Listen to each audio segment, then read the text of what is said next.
नमस्कार, मैं हूं मनविंदर। आप सभी सनातनी राष्ट्रवादियों का एमबीएन नेटवर्क में बहुत-बहुत स्वागत है।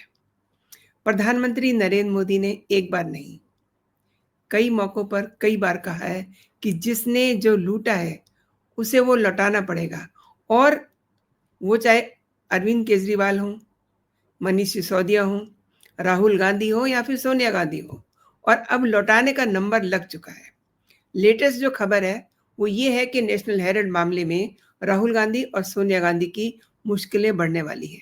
कहिए कि मुश्किलें उनकी बढ़ चुकी हैं क्योंकि कोर्ट ने दूसरी सुनवाई भी शुरू कर दी है। आगे बढ़ने से पहले आपसे मेरा आग्रह है कि आपने अगर अभी तक एमबीएन नेटवर्क को सब्सक्राइब नहीं किया है तो सब्सक्राइब कर लीजिए और देखिए कंटेंट अगर आपको पसंद आ रहे हैं तो लाइक ज़रूर कीजिए और कमेंट ज़रूर कीजिए क्योंकि आपके कमेंट मेरे लिए बहुत अहमियत रखते हैं। तो अब ये पूरा मामला इतना गंभीर हो चुका है कि कोर्ट ने इस पूरे मामले में सैम पित्रोदा, सुमन दुबे, सुनील भंडारी और मेसर्स यंग इंडिया और मेसर्स डोटेक्स मर्केंटाइज प्राइवेट लिमिटेड को भी पूरे मामले में घसीट लिया है। और देखिए इसमें जो कार्रवाई है वो काफ़ी तेज़ी पकड़ रही है, ऐसा दिखाई दे रहा है। आपको मैं बताना चाहूँगी कि जो स्पेशल जज हैं, विशाल गोगने, उन्होंने क्या कहा है? उन्होंने कहा है कि किसी भी स्तर पे बात सुने जाने का अधिकार निष्पक्ष सुनवाई में जान फूँकता है। मामले की अगली सुनवाई 8 मई को होगी और 25 अप्रैल को कोर्ट ने क्या कहा था? कोर्ट ने कहा था कि चार्जशीट में कुछ डॉक्यूमेंट्स गायब है। वो गायब जो डॉक्यूमेंट्स हैं उन्हें दाखिल किया जाए। 25 अप्रैल को कोर्ट ने सोनिया गांधी और राहुल गांधी को नोटिस जारी करने से इनकार कर दिया था। कोर्ट ने ये कहा था कि आरोपियों का पक्ष सुने बिना नोटिस सर्व नहीं हो सकता। अब सवाल ये है कि स्पेशल जज विशाल गोगने ने ईडी से उनकी बात होती है 25 अप्रैल को क्योंकि ईडी ये चाह रही थी कि जल्दी से जल्दी नोटिस सर्व हो। जो डॉक्यूमेंट्स चाहिए थे ईडी ने उनको दे दिए, दाखिल करवाए और उसके बाद ईडी ने कांग्रेस के नेशनल हेराल्ड अखबार, एसोसिएटेड जर्नल लिमिटेड से जुड़े मनी लॉन्ड्रिंग केस में 9 अप्रैल को अपनी चार्जशीट दाखिल कर दी थी। इसमें सोनिया गांधी, राहुल गांधी, सैम पित्रोदा और सुमन दुबे को आरोपी बनाया था। अब मैं आपको कुछ और बताना चाहती हूँ। दरअसल ईडी ने क्या कहा था? ईडी ने ये कहा था कि हम अपनी तरफ से कुछ भी छिपा नहीं रहे हैं। संज्ञान लिए जाने से पहले उन्हें अपनी बात रखने का मौका दिया जा रहा है, ईडी कह रहे हैं। और ईडी ने ये भी कहा कि आदेश जारी करने में ज़्यादा वक्त ना लगे, इसलिए कोर्ट को नोटिस जारी करना चाहिए। इस पर जज ने कहा कि जब तक कोर्ट इस बात से संतुष्ट, सेटिस्फाइड नहीं हो जाता कि नोटिस की ज़रूरत है, नोटिस जारी नहीं किया जाएगा। और आदेश जारी करने से पहले ये देखना भी होता है कि उसमें कोई कमी तो नहीं है। इससे पहले 12 अप्रैल 2025 को जांच के दौरान कुर्क संपत्तियों को जब्त करने की कार्रवाई की गई थी। ईडी ने दिल्ली के हेराल्ड हाउस, जो कि बहादुर शाह जफर मार्ग पे है, और मुंबई के बांद्रा ईस्ट में और लखनऊ के विश्वेश्वर नाथ रोड स्थित एजेएल की बिल्डिंग पर नोटिस चिपका दिए थे और 661 करोड़ की इन अचल संपत्तियों के अलावा एजेएल के करीब करीब 90 करोड़ रुपए के शेयरों को ईडी ने नवंबर 2023 में अपराध की आय को सुरक्षित करने और आरोपी को इसे नष्ट करने से रोकने के लिए कुर्क किया था। अब आप ये समझिए कि चार्जशीट में सोनिया गांधी और राहुल दोनों के नाम हैं। मैं आपको दिखाना चाहती हूँ कि नोटिस में कौन किस नंबर पर है।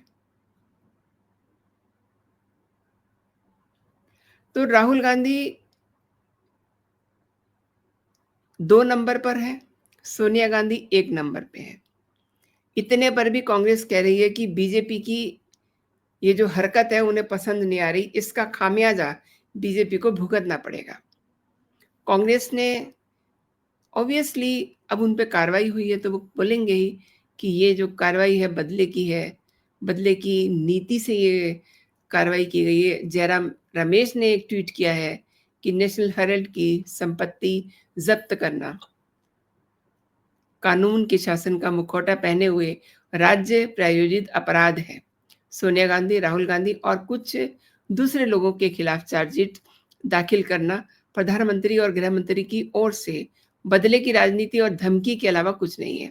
हालांकि कांग्रेस और उसका नेतृत्व चुप नहीं रहेगा। सत्यमेव जयते, तो सत्यमेव जयते तो मुझे लगता है कि ये जेब में लेकर के चलते हैं हमेशा ही, हमेशा ही यही कहते हैं। एंड आपको याद होगा कि अरविंद केजरीवाल का मैंने ज़िक्र किया था। अरविंद केजरीवाल भी यही कह रहे थे कि गलत फँसाया जा रहा है, उन पे प्रधानमंत्री और गृह मंत्री उन पे बदले की नीयत से कार्रवाई कर रहे हैं। अरे! जो आपने हड़पा हुआ है, वो तो आपको लौटाना होगा ना। ये जो कार्रवाई हो रही है, ये प्रधानमंत्री नरेंद्र मोदी और अमित शाह नहीं कर रहे हैं।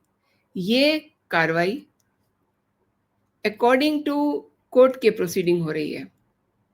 हालांकि बीजेपी ने यह कहा है कि जो लोग भ्रष्टाचार और सार्वजनिक संपत्ति की लूट में लिप्त थे, उन्हें अब इसका खामियाजा भुगतना पड़ेगा। और राष्ट्रीय प्रवक्ता शहजाद पूनेवाला ने यह कहा है कि अब ईडी का मतलब डकैती और वंशवाद का अधिकार नहीं है। वे जनता का पैसा, संपत्ति हड़प लेते हैं और कार्रवाई होने तक विक्टिम कार्ड खेलते हैं।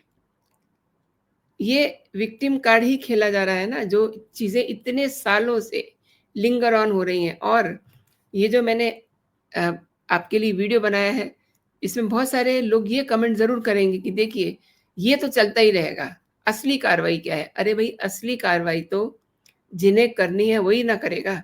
मैं तो केवल आपको जानकारी दे रही हूँ।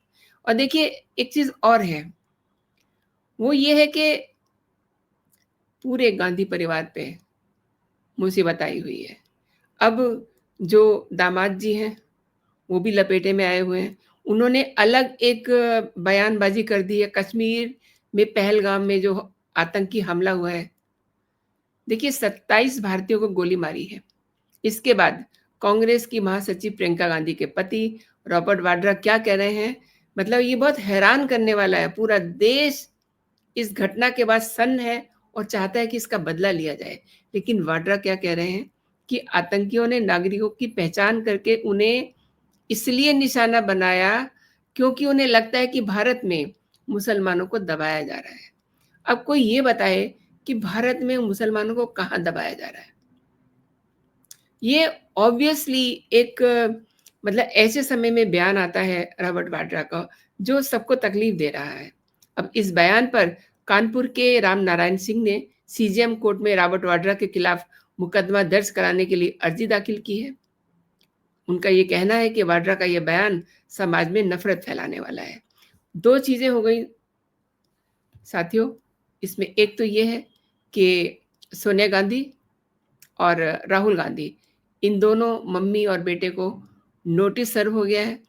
मामला वही है नेशनल हेराल्ड वाला, जिसमें पहले कुछ दिनों पहले ही 661 करोड़ रुपए की संपत्तियों को जब्त किया गया था।